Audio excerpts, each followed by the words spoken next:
Welcome. In this lesson, we're going to talk about the current political situation in Brazil and governance. To wrap up, let's talk about how you can cast your vote consciously and with quality. Let's get to the lesson. We want to start by inviting you to reflect on the current political situation in our country. In recent years, we've been going through turbulent times in our politics. We've had many cases of corruption and a lot of statements from Brazilians saying they've lost hope and trust in the political class. But is this really the time to give up, folks? Could this be the perfect time for us to spark the changes that our country needs? Professor, what's the first reflection we can make about these events? In any country in crisis, it's normal to see protests and demonstrations, a total discontent from the population towards the behavior of politicians. Let's look at this. In a country in crisis like Brazil, what is the share of blame between politicians and the population? We see that the role of the citizen doesn't end when they cast their vote. They pass their demands to their representative in government, and often that representative looks out for their own personal interests rather than the interests of the community. In this case, there are certain problems that we can point out. But on the other hand, the politician also isn't engaged in public affairs, meaning they don't seek to improve themselves and gain political education. So that's also a shortcoming. So, in the end, who are the guilty ones? The voters and the politicians are both guilty in this story. Yes or no? What do you all think?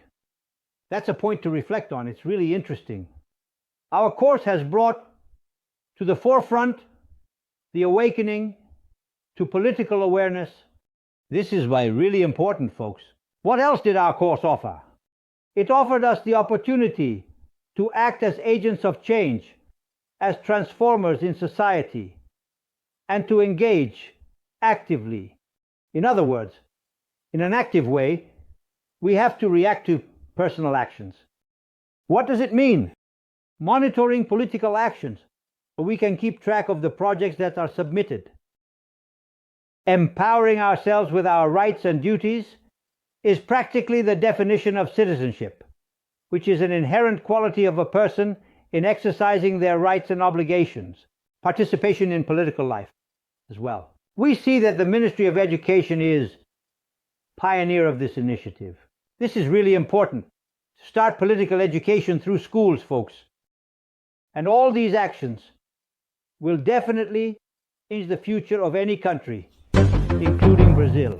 Second reflection. Why, Professor, can't a leader fulfill the commitments made in their government plan? Because it lacks quality in terms of legal grounding, which is the aspect of legislation. In the political public scene, it's very important to comply with and obey the legislation. Misconduct, not giving in to bribes and the practice of corruption. An unprepared team, meaning the leader goes into government and brings a team that doesn't have the ability to develop and work in the roles that belong to the public scene. Opposing forces. Yes. Restrictive and obstructive forces appear, making it difficult for government actions. Lack of administrative skills. Usually a leader has difficulties. The practice of administration, folks. Lack of negotiation skills. Here we also have a difficulty for the leader in working on their objectives and communicating to the opposition what they intend to do. He knows that the Allied base is with him, but he has difficulty communicating and winning the support of the opposition. Lack of leadership. Many times, the leader makes mistakes and then falls short with their own team. Personal interests are related to power. It's power, folks, always power. The politician always seeks to be in power. So, what can we understand by governability, Professor? Governability, in summary, is the ability to govern alongside the Allied base, because we know the difficulties people have in negotiating with the opposition. So governability really happens alongside the Allied base.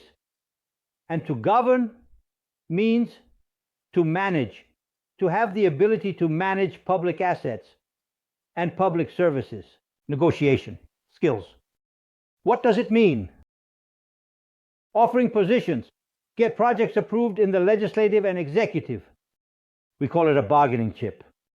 This refers to the exchange of political interest and support to get your projects approved. And this happens, folks, anywhere in the world. It's part of the political game. So, through this course, you saw how to identify the most qualified candidates to govern effectively, and that citizens should have greater political participation to ensure the well-being of society. We chose to talk about governance at the end of this course precisely to highlight the need to understand the fundamentals of politics so that we can vote correctly. What does it mean to vote correctly?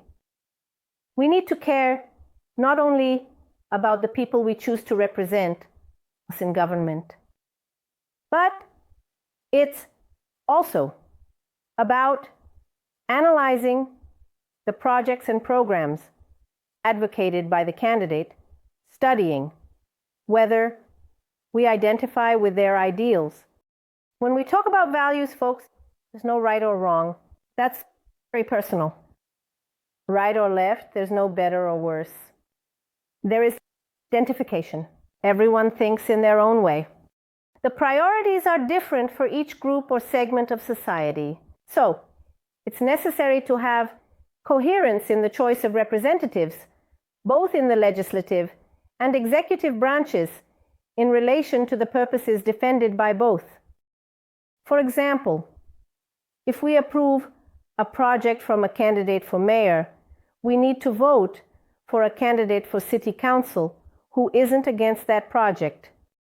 That doesn't mean you have to vote for someone from the same party. Okay.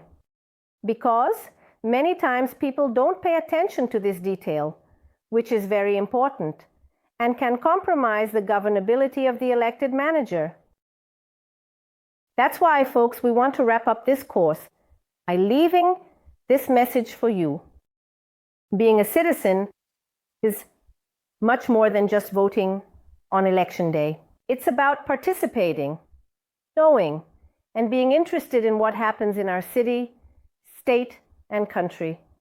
And most importantly, to take on our power to provoke the changes, we need to have the society we want and receive quality public services.